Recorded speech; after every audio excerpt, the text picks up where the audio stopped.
Assalamualaikum warahmatullahi wabarakatuh. Waalaikumsalam warahmatullahi wabarakatuh. Bismillahi walhamdulillah, wassalatu wassalamu ala sayyidina rasulillah wa ala alihi wa sahbihi wa man tabi'ahu wa wala. Amma ba'du, subhanaka la ilma lana illa ma 'allamtana innaka antal alimul hakim. La hawla wa la quwwata illa billahil aliyyil azim. Saudara-saudara kaum muslimin rahimakumullah, sebagai agama sempurna, Islam memberikan bimbingan kepada manusia sejak ia berpribadi, berumah tangga, bertetangga, bermasyarakat, sampai kepada berbangsa dan bernegara. Adalah benar jikalau dalam ayat ketiga surah Al-Maidah Allah subhanahu wa ta'ala berfirman, Al-yawma akmaltu lakum dinakum wa atmamtu alaikum ni'mati wa raditu lakumul islam dina. Pada hari ini telah aku sempurnakan bagimu agamamu. Sempurna dalam arti bahwa nilai-nilai Islam menyentuh seluruh kegiatan hidup manusia, sejak dari yang sekecil-kecilnya sampai kepada yang sebesar-besarnya. Wa atmamtu alaikum ni'mati, aku cukupkan nikmatku kepadamu. Wa raditu lakumul islam dina, dan aku ridhoi Islam sebagai agama bagimu. Pada pertemuan kali ini kita akan membicarakan cuplikan kecil dari bagaimana hak-hak hidup bertetangga menurut ajaran Islam. Seperti yang kita maklum bahwa secara zahir tetangga adalah orang yang paling dekat hidupnya dengan kita. Apalagi jikalau kita adalah perantau. Walaupun hakikatnya seluruh manusia di permukaan bumi ini adalah perantau, tapi perantau dalam artian kita jauh dari kampung halaman tempat di mana kita dilahirkan, jauh dari ayah bunda, keluarga, sanak famili, dan handai tolan. Tidak selamanya hidup ini berjalan mulus. Kadang kita berhadapan dengan hal-hal yang tidak menyenangkan. Kadang kita bertemu dengan hal-hal yang tidak kita harapkan. Tentu bukan orang dari kampung yang datang menolong kita lebih dahulu, melainkan tetangga sebelah menyebelahlah barangkali yang akan melaksanakannya. Banyak orang merasa senang tinggal dalam satu lingkungan oleh karena ia mempunyai tetangga-tetangga yang sesuka hidup sosial, bermasyarakat, hormat menghormati, dan lain sebagainya. Tetapi tidak jarang orang merasakan lingkungannya sebagai neraka oleh karena tidak ada tetangga-tetangga yang dapat diajaknya untuk hidup bersosial. Demikian besar perhatian Islam terhadap hak-hak bertetangga ini, sehingga melalui hadis dari Abi Suraij Al-Khuzai, Rasulullah sallallahu alaihi wasallam bersabda, "Man kana yu'minu billahi wal yaumil akhir falyuhsin ila jarihi." Rawahul Bukhari wa Muslim. Beliau bersabda, barang siapa yang beriman kepada Allah dan hari akhir, hendaklah ia berbuat baik kepada tetangganya. Iman kepada Allah dan hari akhir dijadikan taruhan untuk memberikan stres agar kita bisa berbuat baik kepada tetangga. Dengan kata lain, hanyalah orang yang beriman kepada Allah dan hari akhir saja yang akan bisa berbuat baik kepada tetangganya. Kalau demikian masalahnya, bagaimana cara berbuat baik kepada tetangga? Dengan kata lain, apa hak-hak dalam kehidupan bertetangga itu? Melalui hadis yang diriwayatkan oleh Amru ibnu Shu'aib, Rasulullah pernah bertanya kepada para sahabat di satu hari, "Atadruna ma haqqul jar?" Saudara-saudara, tahukah kamu apa hak tetangga itu? Beliau sendiri kemudian menjawab, pertama, izasta'ana bika a'antahu. Apabila ia minta tolong kepadamu, hendaklah kamu memberikan pertolongan kepadanya. Ini merupakan hak di dalam kita bertetangga. Apabila orang datang minta tolong kepadamu dan kamu memang berada dalam satu posisi yang sanggup memberikan pertolongan, janganlah berat tangan untuk menolongnya. Sebab biasanya di dalam kehidupan bermasyarakat, jika kita tidak sanggup menghormati orang lain, jangan berharap orang lain akan mau menghormati kita. Jika kita berat tangan untuk memberikan pertolongan kepada orang lain, suatu saat bila kita mendapat kesulitan pun, jangan terlalu berharap bahwa orang lain akan mau juga menolong kita. Bagaimana sikap kita, begitulah biasanya sikap orang lain kepada kita. Saudara-saudara kaum muslimin rahimakumullah, adat hidup adalah tolong menolong. Kewajiban kita adalah menolong tetangga. Tetapi sebagai tetangga pun, apabila kita minta tolong kepada orang lain, hendaknya dalam batas-batas ukuran yang memang orang lain itu mampu menolongnya. Sesuatu yang kita memang berada di luar kesanggupan kita mengerjakannya. Jangan lalu menjadikan orang yang menolong kita sebagai satu andalan. Sebab biasanya sekali ditolong langganan. Setiap datang kesulitan, ke situ lagi kita lari. Manusia pada waktu-waktu tertentu punya juga titik jenuh. Ya, kalau duitnya lagi ada, pikirannya lagi enteng, napasnya lagi lega, mungkin dia mau menolong orang. Sekali, dua kali masih juga ditolong, 3 kali barangkali juga mungkin, 4 kali ke atas mukanya udah rada butek.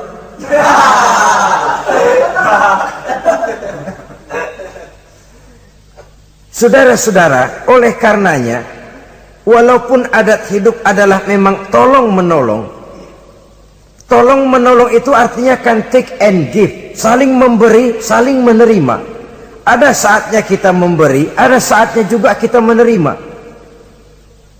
Tapi yang diajarkan oleh agama memang yadul ulia khairun min yadis sufla, seperti kata Nabi. Tangan di atas lebih baik daripada tangan di bawah. Artinya yang menolong posisinya lebih baik daripada orang yang meminta pertolongan. Tapi biasanya kita umumnya lebih demen minta tolong daripada nolongin. Bahkan sesuatu yang kita mampu pun, kalau masih ada yang mau nolongin, masih kita andelin tuh orang. Ya lu aja dah, lu aja. Padahal kita bisa. Akhirnya terdidik kita untuk manja, kehilangan kepercayaan kepada kemampuan diri sendiri. Saudara-saudara, jadi walaupun adat hidup adalah tolong menolong, tetapi jangan lalu mengandalkan sehingga kita tidak mau mengeluarkan kemampuan yang maksimal untuk melakukan usaha terhadap sesuatu yang memang kita masih mampu untuk mengusahakannya. Ini yang pertama. Yang kedua, kata Nabi, wa izastan soroka nasortahu. Apabila ia meminta bantuan kepadamu, maka bantulah. Ada perbedaan antara ista'ana dengan istansoro. Ista'ana biasanya pertolongan dalam bentuk moral. Istansoro pertolongan, bantuan dalam bentuk material. Menolong dengan membantu. Membantu kelihatannya lebih real, lebih nyata. Menolong bisa secara moral. Keduanya diajarkan oleh agama. Orang yang datang minta tolong kepadamu, tolong dia. Orang yang datang meminta bantuan kepadamu dan kamu ada kemampuan untuk itu, bantu dia. Allah akan selalu menolong seorang hamba selama hamba itu masih mau menolong saudaranya. Allah selalu akan membantu seorang hamba selama hamba itu masih mau membantu saudaranya. Sehingga dengan demikian, orang yang kita tolong mungkin dia tidak bisa memberikan balasan kepada kita. Orang yang kita bantu barangkali juga tidak bisa memberikan balasan kepada kita. Allah yang akan memberikan balasan melalui jalan lain yang tidak pernah kita sangka-sangka barang sedikit pun. Termasuk jenis yang min haitsu la yahtasib. Termasuk jenis yang tidak kita perkirakan sebelumnya dari mana datangnya. Bahwa pertolongan kita kepada orang lain akan meluaskan jalan usaha kita. Bantuan kita kepada orang lain akan melancarkan rezeki kita sendiri. Tidak ada orang jatuh miskin karena rajin membantu orang lain. Tidak ada orang jatuh bangkrut karena murah tangan rajin sedekah. Wah, dulunya dia kaya banget Pak, cuman kerajinan sedekah bangkrut sekarang. Tidak ada. Belum pernah ada terjadi itu. Bukan bakhil yang menyebabkan orang jadi kaya, bukan sikap pemurah yang menyebabkan orang jatuh miskin. Malahan saudara-saudara, kaya itu kan ada dua macam tuh. Ada kaya majazi, ada kaya hakiki. Yang dinamakan kaya majazi, orang yang banyak hartanya tapi miskin hatinya. Sebenarnya hidupnya cukup, tapi dia masih selalu merasa kurang, maka dia tidak pernah cukup. Duitnya banyak, tapi perasaannya selalu miskin, maka dia miskin terus. Duitnya 1 juta, hilang 1.000, yang 1.000 dia pikirin, botak palanya.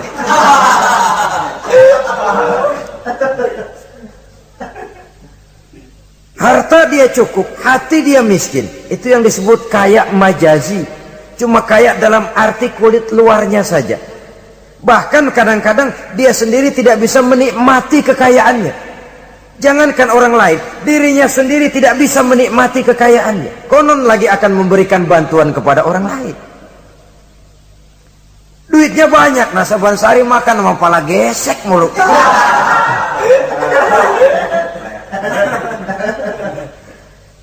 Jangankan orang lain, dia sendiri tidak bisa menikmati kekayaannya. Hawanya udah mau tekor aja udah.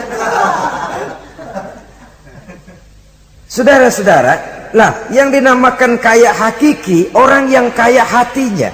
Ini sumber kekayaan.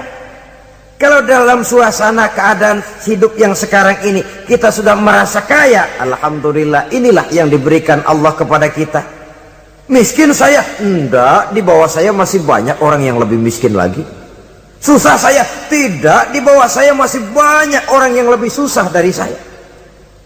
Tidak punya duit saya, oh orang lain yang lebih tidak punya duit lagi dari saya masih lebih banyak. Orang yang kaya hakiki. Dari sini kekayaan berangkat, dari sini kekayaan dimulai. Oleh karena itu biarin duit kita banyak asal hati kita kaya, nggak apa-apa. Daripada duit nggak punya, hati melarat, dah susah kemana-mana nih. Kesono sumpek kemari sempit. Saudara-saudara, jadi oleh karenanya bantuan kita kepada orang lain akan melancarkan rezeki kita. Pertolongan kita kepada orang lain akan memudahkan usaha kita. Yakinlah itu. Karena Allah tentu tidak buta. Allah tentu maha adil. Allah tentu maha bijaksana. Tidak ada ruginya orang yang menolong orang lain. Walaupun kadang-kadang kan air susu dibalas air tuba.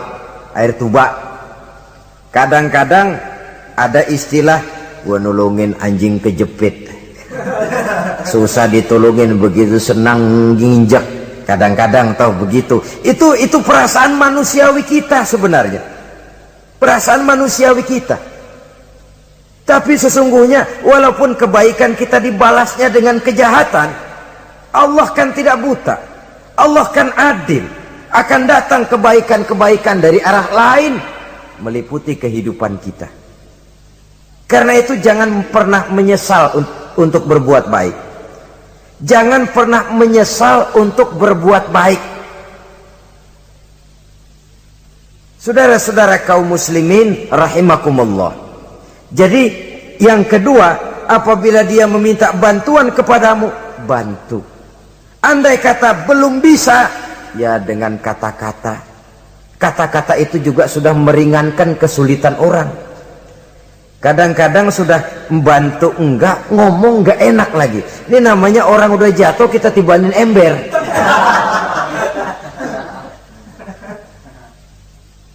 Orang sudah datang minta bantuan, kesulitan. Sudah gitu udah enggak kita kasih. Ngomong kita pahit bener. Potongan lu mau minjem duit apa ada harapan ganti? Umpamanya saudara-saudara, taruh kata tidak bisa kita membantu secara real, bantulah dengan kata-kata. Syukur kalau dengan doa. Saat ini barangkali saya belum bisa bantu, mudah-mudahan dari tetangga lain barangkali bisa bantu karena saya sendiri dalam posisi yang sedang agak sulit umpamanya. Bantulah dengan kata-kata, dengan doa, setidaknya dengan harapan. Sehingga orang pulang walaupun tidak mendapatkan apa yang tidak dia ingin, apa yang dia inginkan tidak didapatkan, tapi setidaknya hatinya tidak terlalu sakit. Dua, yang ketiga, wa inistaqradoka aqradtahu, apabila dia meminjam kepadamu, pinjami dia. Apabila dia meminjam sesuatu kepadamu, pinjami dia. Meminjam, istilah hidup kan ada, memang kita tutup lubang gali lubang. Nggak selamanya orang selalu ada. Makin kaya ya makin besar urusannya, makin banyak duitnya ya makin banyak pengeluarannya. Bisa jadi loh orang yang punya duit 10.000 lebih tenang daripada yang punya duit 100.000. Kenapa? Dia punya duit 100.000 lah urusannya 200.000. Tapi dia punya duit 10.000 lah jajannya cuma bakso anteng. Bisa jadi orang yang punya duit 10.000 lebih tenang daripada yang 100.000 itu tadi. Kenapa? Yang 100.000 besar uangnya, besar lagi urusan. Yang 10.000 kecil memang jumlahnya, tapi kecil juga barangkali urusannya. Itu barangkali juga satu pola daripada keadilan Allah. Oleh karenanya saudara-saudara, hidup itu tutup lubang gali lubang. Nggak selamanya kita ada, nggak selamanya juga kita nggak ada. Pada saat kita nggak ada, ya kepada tetangga. Pada saat kita ada, tetangga kesulitan, boya kita datang memberikan pertolongan, meminjam. Cuma kalau kita jadi tetangga pun harus jelas, minjem ya minjem, minta ya minta. Ini jangan minta ya minta, minjem ya minta. Nggak jelas batasnya. Nggak jelas batasnya, saruh jadinya. Sebab istilah minjem ini kan utang. Utang itu adalah kewajiban kita untuk membayarnya. Jadi harus jelas, minta ya minta, minjam ya minjam. Jangan kalimat itu disamarkan. Karena udah keseringan minta mulu, pakai istilah minjem dah. Minjem dulu duit. Mau minta malu keseringan, minjem dikata. Padahal minta juga maksudnya. Samar jadinya.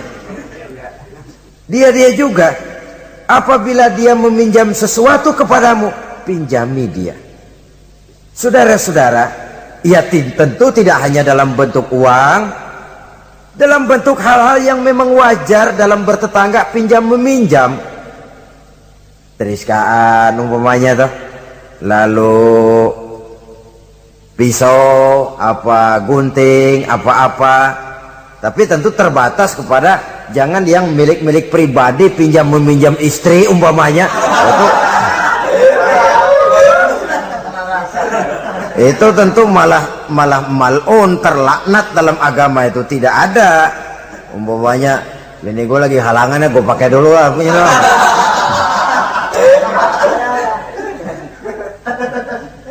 Apabila dia meminjam sesuatu kepadamu yang kamu ada, punya, pinjami dia.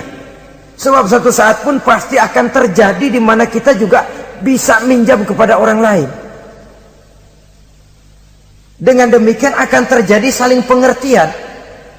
Sebaliknya kalau kita ada, seret banget keluarnya. Orang minjem, kita ada, orang tahu kita punya, nggak kita kasih. Entar giliran kita perlu minjem, dia kan gitu juga, bayar utang. Jangan, kalau dia jangan dah, puyuh bebuntut jangan dipinjam nih. Nah, dia begitu juga sama kita, kan begitu hidup itu. Dia begitu juga katanya sama kita. Orang yang berhati sutra itu jarang. Orang yang berhati emas itu jarang. Yang bisa membalas air tuba dengan air susu itu jarang. Yang bisa berbuat baik dengan orang yang jahat itu kan langka. Kita kan sistemnya masih draw. Udah begitu ya, gue begitu. Seri kita maunya. Dan memang agama mengajarkan wa jaza'u sayyi'atin sayyi'atun misluha, tapi faman afa wa aslaha fa ajruhu 'ala Allah. Balasan terhadap suatu kejahatan, kejahatan yang seimbang. Tapi kalau kamu berbuat baik dan mau memberi maaf, itu yang lebih baik dan itu yang akan dapat pahala. Jadi kalau orang pelit sama kita, kita pelit lagi, ya seri mang, seri. Artinya nilai diri kita tidak lebih baik daripada dia itu. Tapi kalau kita bisa baik sama tetangga yang pelit, pertama nilai kita lebih baik daripada dia. Yang kedua dia bingung diri dah. Dia bingung diri. Nih orang gue pelit banget sama dia, gue baik banget sama gue. Dia bingung diri, saudara-saudara. Kalau emang nggak bingung malu, badak.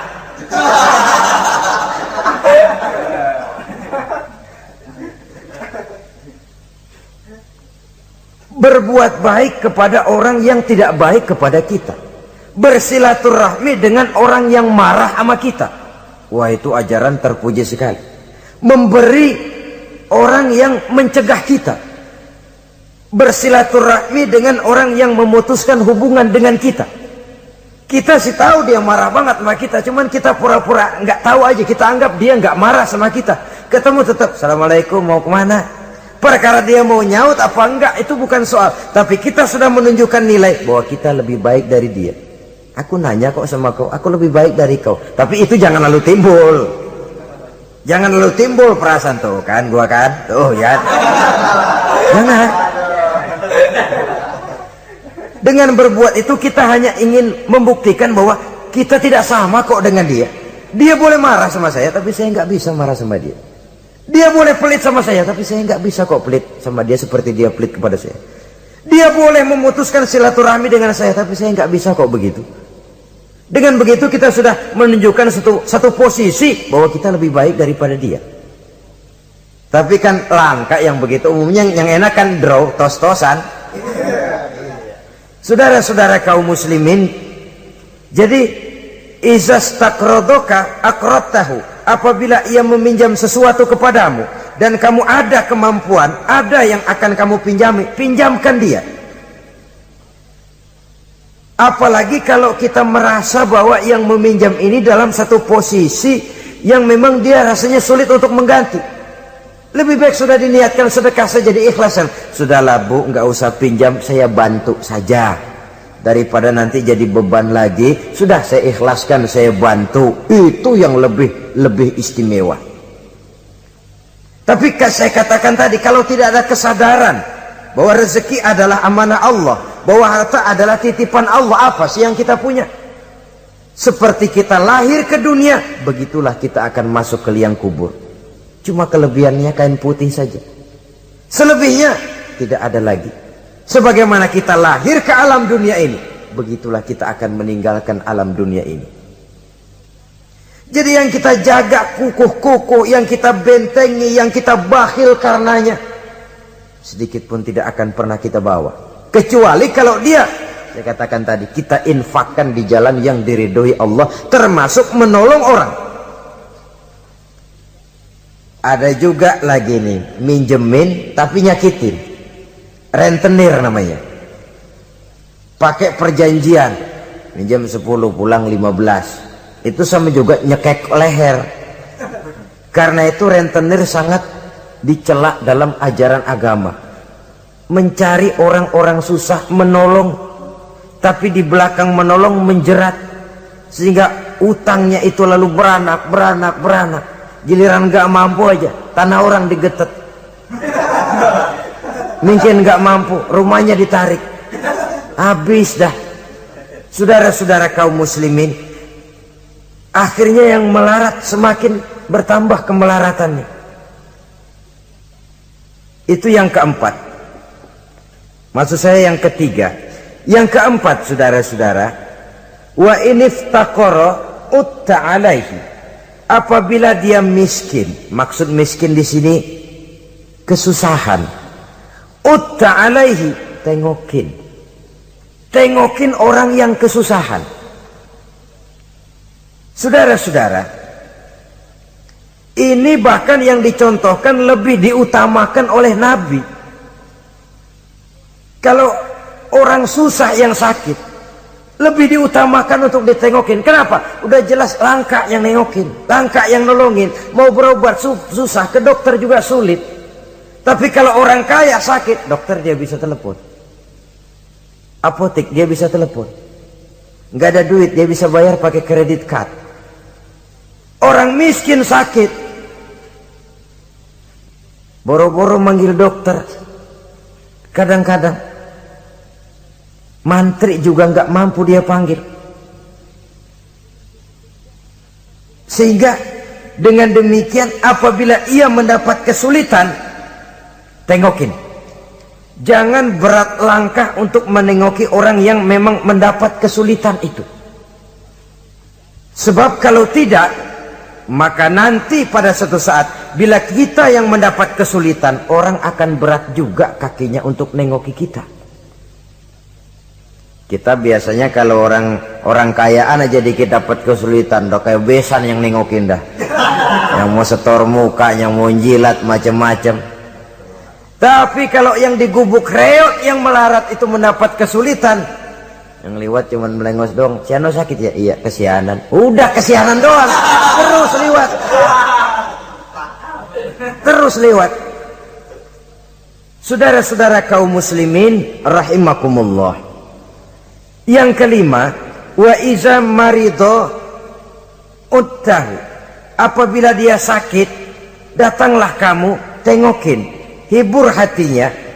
Kalau perlu bantu, berikan obat, setidaknya dengan ucapan dan doa yang bisa meringankan sakitnya itu. Sebab ini kalau orang sakit ditengokin, itu kesannya itu mendalam sekali.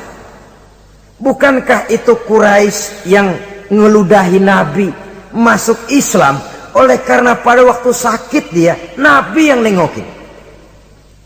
Tiap Nabi lewat ke masjid diludahin. Begitu itu orang sakit, Nabi pertama yang nengokin. Apa yang terkesan? Ya Muhammad, bukan main akhlakmu. Tiap hari kamu lewat saya ludahin. Sekarang begitu saya sakit, seorang pun belum datang nengokin saya. Kamu lebih dulu nengokin. Akhlakmu Muhammad. Mulai hari ini saksikan. Asyhadu an la ilaha illallah wa asyhadu annaka ya Muhammad Rasulullah. Masuk Islam. Kalau kita sakit ditengokin orang, rasanya udah jadi obat tuh tengokan. Dan akan kita kenang, kita ingat. Iya dulu waktu saya sakit, dia datang. Dalam kondisi di mana kita prihatin, pertolongan orang biasanya, kebaikan orang sangat tidak mudah kita lupakan. Dan ini akan berakibat kita merasa berhutang budi. Dan kata orang, hutang emas bisa dibayar, hutang budi dibawa mati. Saudara-saudara kaum muslimin, jadi oleh karenanya apabila dia sakit, tengoki, jenguki. Kalau perlu, berikan bantuan sesuai dengan kemampuan yang ada pada diri kita. Yang keenam, saudara, yang merupakan hak bertetangga, wa iza mata tabi'ta janazatahu. Apabila ia meninggal dunia, iringi jenazahnya sampai ke liang kuburnya. Dan ini sudah kita bicarakan pada pertemuan tentang hak-hak muslim beberapa waktu yang lalu. Yang ketujuh, hak bertetangga, wa in asobahu khairun hanna'tahu. Apabila ia mendapat kebaikan, hendaknya engkau ikut bersukacita. Senang kalau tetangga lagi senang. Merasa suka kalau tetangga dapat nikmat. Alhamdulillah ya, tetangga kita udah bisa beli TV berwarna, mudah-mudahan kita bisa numpang nonton. Alhamdulillah. Jangan lantas sakit hati. Gile udah beli TV berwarna, merah tuyul berapa biji nih?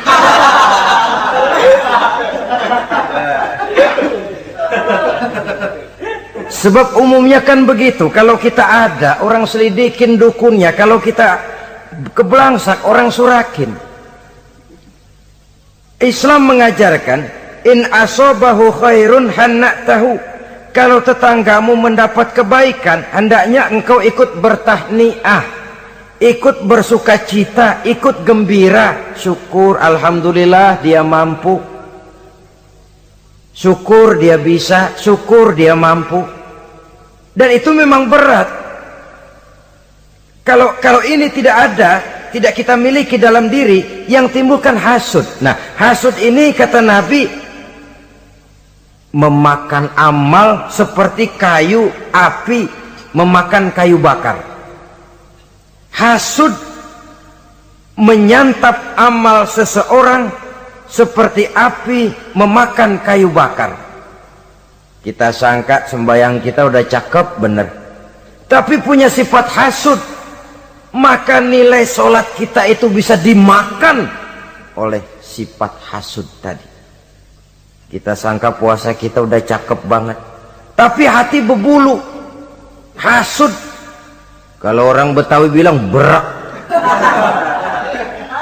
enggak ada demen-demennya sama orang. Ada orang dapat nikmat timbul hasudnya. Hasud itu akan menggeragoti amal seseorang, kata Nabi, seperti api memakan kayu bakar. Api kalau makan kayu bakar kan cepat sekali, kretek habis. Begitu cepatnya hasud memakan amal seseorang.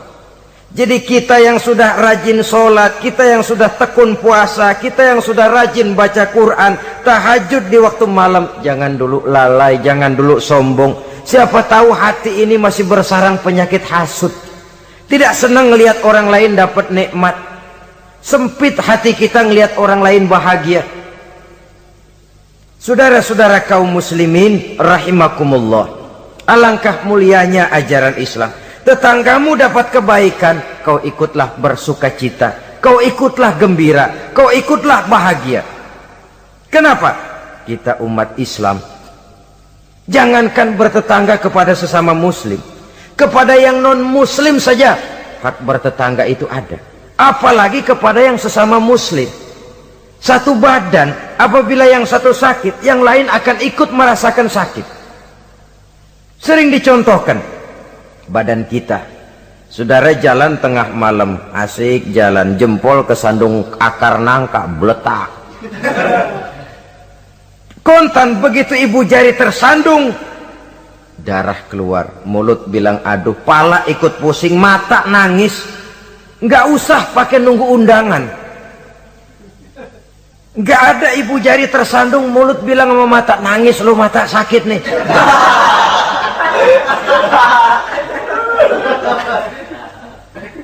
Kalau anak sekolahan bilang, ini yang disebut solidaritas sosial yang terjadi secara reflektif. Begitu tetangga senang, kita ikut senang. Tetangga susah, kita ikut susah. Reflektif. Sehingga dengan demikian kita ini bagaikan satu badan. Apabila yang satu sakit, yang lain ikut merasakan sakit. Lebih dari sekedar darah, ras, kita diikat dengan akidah. Dari akidah yang sama lahirlah rasa kesamaan, kesetiakawanan sosial istilah sekarang ini. Sehingga kesenjangan bahwa yang kaya makin kaya, yang miskin makin bangkrut tidak akan makin memuncak. Ya memang bahwa penduduk dunia selalu ada yang miskin, ada yang kaya, itu nature, sunnatullah, emang dari sononya udah begitu. Kalau semua orang kaya, ya tidak ada yang miskin. Semua orang miskin, ya tidak ada orang kaya. Logikanya seseorang dinamakan kaya karena ada yang miskin, orang disebut miskin karena ada yang kaya. Kenapa dia bilang kita bilang dia miskin? Kita ukur dari yang kaya. Kenapa kita bilang dia orang kaya? Kita ukur dari yang miskin. Jadi mestinya Orang kaya itu terima kasih kepada orang miskin. Sebab kalau tidak ada orang miskin, orang kaya tidak ada. Saudara hadirin yang saya hormati, jadi dengan demikian etik dalam kehidupan bertetangga menurut ajaran Islam, apabila tetanggamu mendapat nikmat, kau ikut bersyukur. Kan langka yang begini nih. Yang ada yang enak banget emang kita katain. Kita katain. Atau paling tidak kata-kata yang enggak enak. Lihatin aja dia mau kemana. Lihatin gitu. Segitu enggak senengnya lihat orang lain dapat nikmat. Yang kedelapan, lawanannya, wa in asobathu musibatun azzaitahu. Apabila ia mendapat kesulitan, azzaitahu, kamu hendaknya ikut bertakziah, ikut berduka cita. Dia mendapat kesulitan, kita ikut berduka cita. Kesulitan yang paling ringan sekalipun. Radionya hilang, televisinya hilang, istrinya umpamanya hilang. Umpamanya.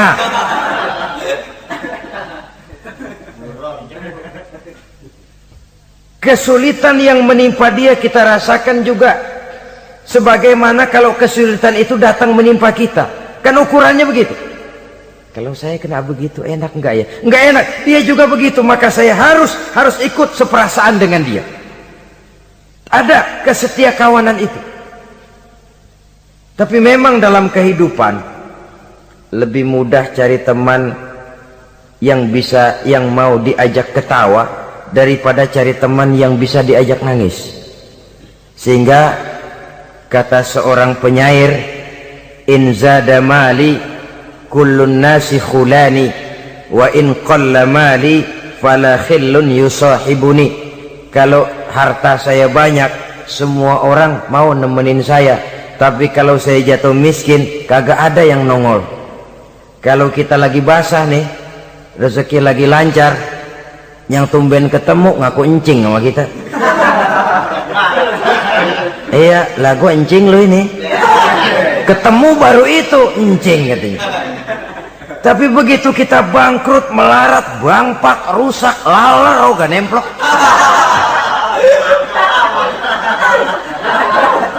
Laler sekarang tahu juga orang susah rupanya. Begitulah kehidupan sesungguhnya, tapi tidak begitu yang diajarkan oleh agama. Saudaramu, tetanggamu mendapat kesulitan, kau hendaknya ikut juga berduka cita.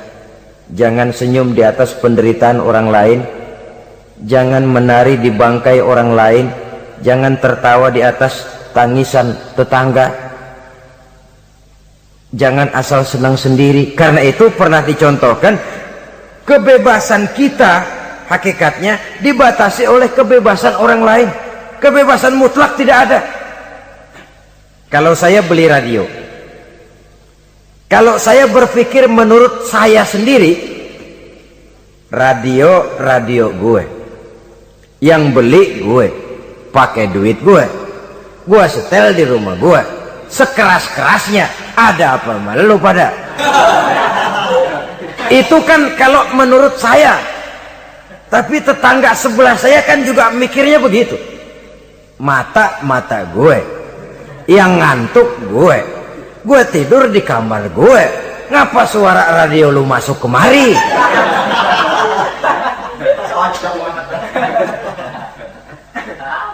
Jadi pada saat itu kalau demikian, kebebasan saya nyetel radio dibatasi oleh kebebasan tetangga saya yang mau tidur. Ini yang disebut hurriyatul mar'i mahdudatun bihurriyati ghairihi. Kebebasan seseorang dibatasi oleh kebebasan orang lainnya.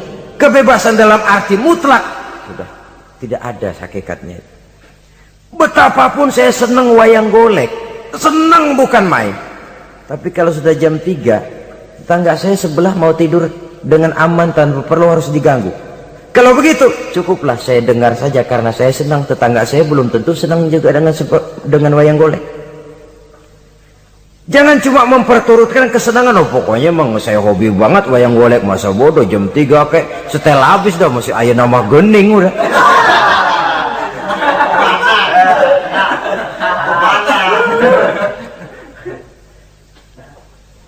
Baiklah saudara-saudara, jadi yang ke-9 sekarang, wala tastazillu alaihil bina fatahjubu anhu rihu illa biiznihi.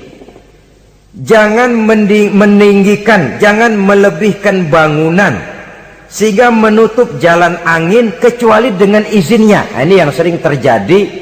Kadang-kadang, lah tanah gua, emang apa gua bangun diri di atas tanah gua. Kadang-kadang pas-pasan bangun tembok di tembok orang. Kadang-kadang tembok orang aja pakai dapur. Ya kalau dengan izin sih nggak jadi soal. Boya dikasih jarak begitu. Kadang-kadang ngambil pas sehingga jatuhnya air genteng kita ke tanah orang lain, itu pun kalau tidak dengan izin orang yang bersangkutan, itu sudah mengganggu hak bertetangga. Saudara-saudara, begitu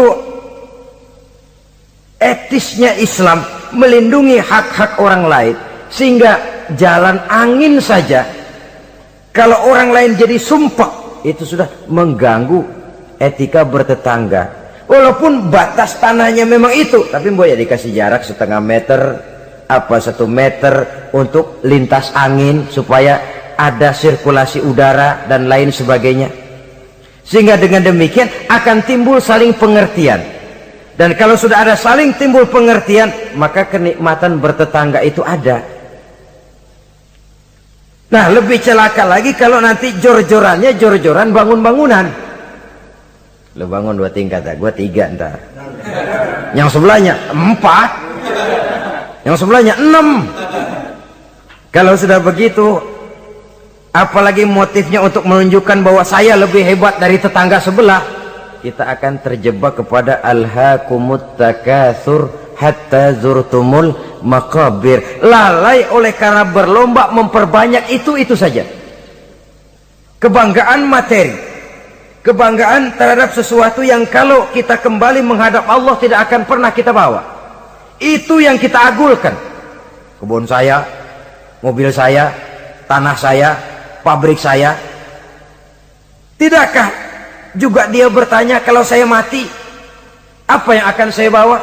Pabrik itu, kebun itu, peternakan itu akan ikutkah bersama saya ke liang lahat? Kebanggaan material, karena itu sering melahirkan status sosial, dikejar-kejar orang. Tapi kebanggaan moral, yaitu bekal yang cukup di saat kembali kita menghadap Allah, memang tidak kelihatan. Jadi dia tidak bisa jadi status simbol yang melahirkan kebanggaan. Yang ke-10, wala tu'zihi, jangan menyakiti tetangga, baik dengan ucapan ataupun juga dengan perbuatan. Ucapan ataupun perbuatan. Wa idza ishtaraita fakihatan fa'ahdilahu, apabila kamu membeli buah-buahan, bagi tuh tetangga, bagi tetangga. Wa illam taf'al, kalau memang tidak bisa membagi, belinya juga pas-pasan, boro-boro membagi, ngatur anak sendiri juga bingung. Duren 1, anak 6, bagaimana ini? Umpamanya, boro-boro membagi untuk jatah anak sendiri kita bingung. Wa illam taf'al, kalau memang kamu tidak bisa bagi, fa'adkhil hasirron, jangan demonstratif, bawa ngumpet-ngumpet jalan belakang kek. Jangan diteng-teng tuh duren di hidung tetangga. Duren, oi, duren. Fa'adkhil hasiran, bawa masuk ngumpet-ngumpet. Wala yakhruju biha waladuka liyaghizu biha waladahu. Nah ini anak. Kita bawa ngumpet masuk, tapi anak kita juga dipesan, makan di rumah aja dah, nggak enak sama tetangga. Jangan malah anak kita ajukin, disuruh lu bawa makan di depan anaknya nih.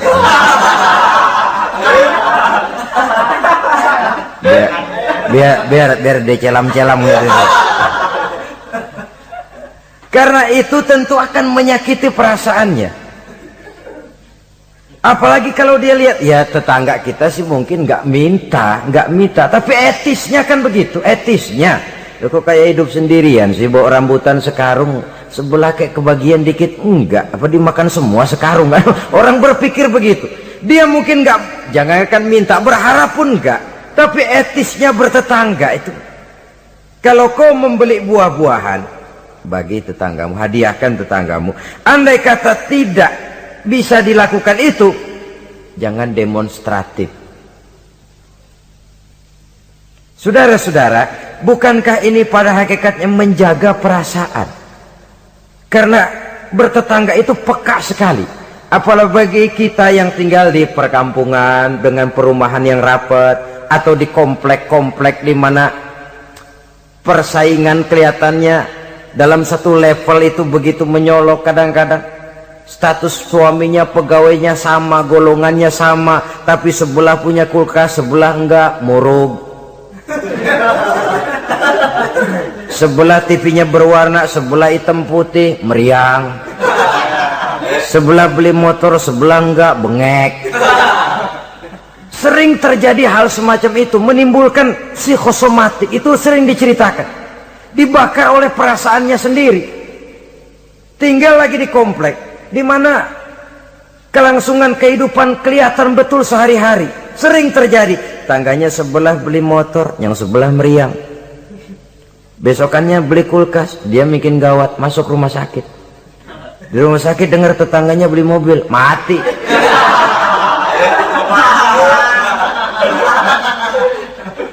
Disiksa oleh perasaannya sendiri, sehingga persaingan itu lalu nanti tidak sehat. Kalau dia nggak bisa, orang dia hasudin. Kalau hasud masih nggak mempan, orang lain dia bakar supaya hasud juga. Nah, ini nih celakanya. Sudah dia nggak senang sama seseorang, orang lain dibakar juga untuk tidak senang kepada orang itu. Ini yang marahan pakai ngebon, marahan pakai ngundang, marahannya masih ano.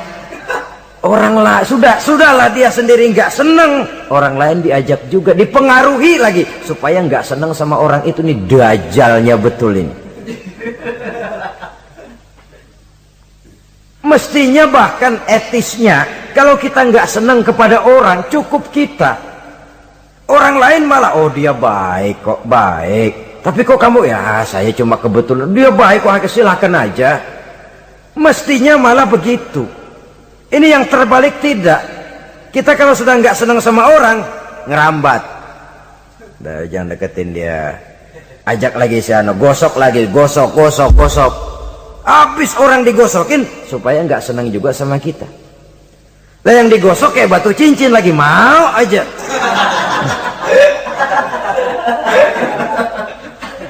Batu cincin apa tikus budak tuh, nggak ngerti apa-apa, nggak ngerti urusan junturungan, hayo aja.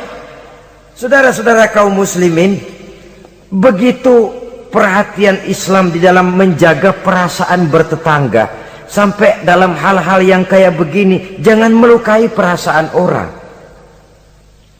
Ini kan kelihatannya sepele, soal kita beli lah, yang beli buah saya, pakai duit saya.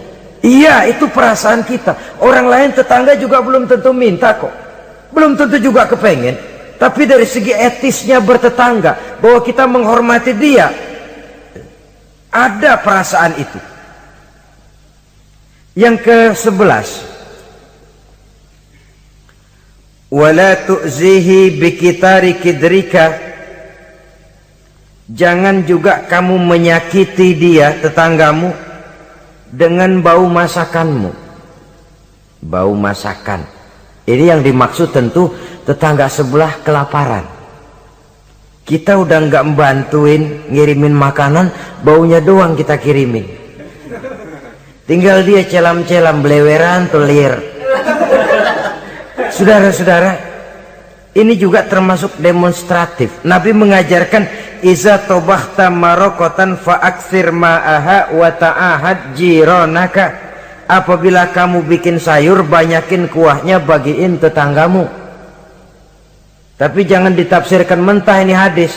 Begitu nyayur, kuah mulu. Tangga semua kebagian ya, cuman air. Ya tidak berarti harus ditafsirkan secara mentah demikian itu, saudara-saudara.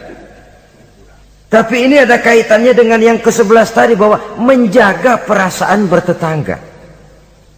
Kemudian pertanyaan ini ditutup oleh Nabi, summa qala atadruna ma haqqul jar? Sudah tahukah kamu apa hak tetangga itu? Wallazi nafsi biyadihi la yuballighu haqqal jar illa man rahimahullah. Demi yang jiwaku berada di tangannya, demi Allah, orang sulit untuk memberikan hak tetangga, untuk menyampaikan hak tetangga kalau bukan dengan rahmat Allah. Sebab hanya rahmat Allah itu yang datang di hati kita. Kita bisa menolong orang lain, kita bisa membantu orang lain. Kalau tidak ada rahmat Allah di hati sini, sulit loh, berat nolong orang itu. Kalau tidak ada rahmat Allah di sini, orang lain dapat kesenangan, kita ikut gembira, itu sulit. Kalau tidak ada rahmat Allah di sini, orang lain dapat musibah, kita merasa juga dapat musibah, sulit. Hanya orang yang di hatinya ada rahmat Allah yang punya perasaan seperti itu. Itu Nabi sumpah, wallazi nafsi biyadih, demi Allah yang jiwaku berada di tangannya. Yang bisa menyampaikan hak tetangga hanyalah orang yang memang dapat rahmat dari Allah Subhanahu wa ta'ala. Dia minta tolong, kita tolong. Dia minta bantuan, kita bantu. Dia minjam, kita berikan pinjaman. Dia miskin, kita tengoki. Dia sakit, kita jenguk. Dia meninggal, kita iringi jenazahnya. Dia dapat kebaikan, kita ikut gembira. Dia dapat kesulitan, kita ikut bersedih. Kita yang mendapat nikmat sedikit, kita bagi dia, kita berikan kenikmatan. Kalau bukan rahmat Allah, rasanya sulitlah untuk berbuat seperti itu. Hanya dengan rahmat Allah. Dan oleh karena dengan rahmat Allah, maka rahmat itu tidak diberikan kepada setiap orang. Artinya, walaupun kita setiap orang barangkali tahu tentang hak bertetangga seperti ini, tapi tidak setiap orang bisa menjalani hak-hak bertetangga seperti ini. Saudara-saudara kaum muslimin rahimahullah, akhirnya kita manusia sebagai zon politiken, makhluk sosial yang memerlukan keberadaan orang lain, kita menyadari tidak seorang pun di antara kita yang sanggup memenuhi keperluan hidup kita secara sendirian. Kita perlu orang lain, sebagaimana orang lain juga memerlukan kita. Oleh karena itu, mengukur orang lain dengan diri sendiri merupakan satu cara untuk menegakkan hak-hak bertetangga. Kalau saya digituin enak nggak? Nggak enak. Orang lain juga begitu. Kalau saya diginiin enak nggak? Enak. Orang lain juga begitu. Apa yang tidak enak terjadi pada diri kita, tentunya akan tidak enak juga jika terjadi pada diri orang lain. Sepanjang itu yang jadi barometer, kita tidak akan merasa benar sendirian. Sebab orang benar itu bagus, tapi merasa benar itu yang jelek. Orang pintar itu baik, tapi merasa pintar itu yang jelek. Sebab tatkala kita merasa bahwa kita benar, sebenarnya bahwa kita paling benar, sebenarnya iblis sudah masuk ke dalam hati kita. Ditumbuhkannya sikap ujub, menganggap remeh orang lain, menganggap enteng orang lain, merasa dihinggapi oleh penyakit superioritas kompleks, kata orang. Merasa dialah yang paling segala-galanya. Dan ini sudah penyakit hati yang juga sangat berbahaya. Karena ujub pun termasuk bisa menghancurkan amalan kita dalam kehidupan ini. Oleh karenanya, maka di dalam hak-hak bertetangga ini, apabila hak ini kita tidak berikan, tentu ada sanksinya. Ya, sanksi sosial dalam kehidupan di dunia ini, kita akan terkucil. Tinggal di tengah masyarakat, tapi dikucilkan. Keberadaan kita dianggap sama dengan tidak ada. Kan nggak enak orang begitu. Ada, tapi dianggap nggak ada. Nah, yang begitu lewatin aja dah, cuekin aja. Ada, masih ada, sudah dianggap nggak ada. Apalagi udah nggak ada beneran, orang lupa banget. Ada dianggap nggak ada. Alangkah ruginya kalau sampai hal itu terjadi pada diri kita. Keberadaan kita, eksistensi kita ini, kalau bisa memberikan warna dan dampak dalam kehidupan, keberadaan kita itu diakui oleh lingkungan. Sehingga dengan demikian kita punya nilai, walaupun itu yang bukan kita cari, tapi nilai itu akan memberikan poin di dalam kehidupan kita di tengah-tengah masyarakat. Jangan lupa, masyarakat punya hukum yang tidak tertulis, tapi kekuatannya lebih kuat dari hukum tertulis. Kejam, sehingga orang bilang sekali arang tercoreng di dahi, selamanya akan selalu dikenang. Karena itu, pandai-pandailah kita hidup bermasyarakat, pandai-pandailah kita hidup bertetangga, karena memang Allah Subhanahu wa ta'ala menjelaskan, ya ayuhan nas, inna khalaqnakum min zakari wa unsa, wa ja'alnakum syu'uba wa qabaila lita'arafu, inna akramakum indallahi atqakum. Wahai manusia, sesungguhnya telah kami jadikan kamu dari laki-laki dan perempuan. Kami jadikan kamu bersuku-suku dan berbangsa-bangsa, tidak untuk berpecah belah, tidak untuk saling silang, tidak untuk bersengketa, tidak untuk memusuhi dan menumpahkan darah, saling menghina, meremehkan dan mengentengkan orang lain. Tujuan kamu diciptakan dari laki-laki dan perempuan, bersuku-suku dan berbangsa-bangsa, tidak lain lita'arafu, agar kamu saling mengenal satu sama lain. Saling mengenal, bukan saling tidak mengenal. Jangan sampai terjadi tidak mau saling mengenal. Quran memberikan peringatan, tujuan penciptaan laki-laki perempuan, bersuku-suku dan berbangsa-bangsa, tidak lain adalah agar kita satu dengan yang lain saling mengenal. Inna akramakum indallahi atqakum. Yang paling mulia bukan yang rumahnya paling bagus, yang paling mulia bukan yang kendaraannya paling hebat, yang paling mulia bukan yang hartanya paling banyak. Inna akramakum indallahi atqakum. Yang paling mulia di antara kamu dalam pandangan Allah adalah orang yang paling bertakwa kepadanya. Ke arah itu kita berjalan, dan ke arah itu kita membina kehidupan bertetangga, menjadi tetangga yang bertakwa kepada Allah Subhanahu wa ta'ala. Semoga Allah memberikan rahmatnya kepada kita bersama, sehingga di hati ini ada kesadaran untuk memperhatikan tentang hak-hak bertetangga ini. Terima kasih atas perhatian saudara, mohon maaf atas segala kekurangan. Usikum wa nafsi bitaqwallah. Wassalamualaikum warahmatullahi wabarakatuh.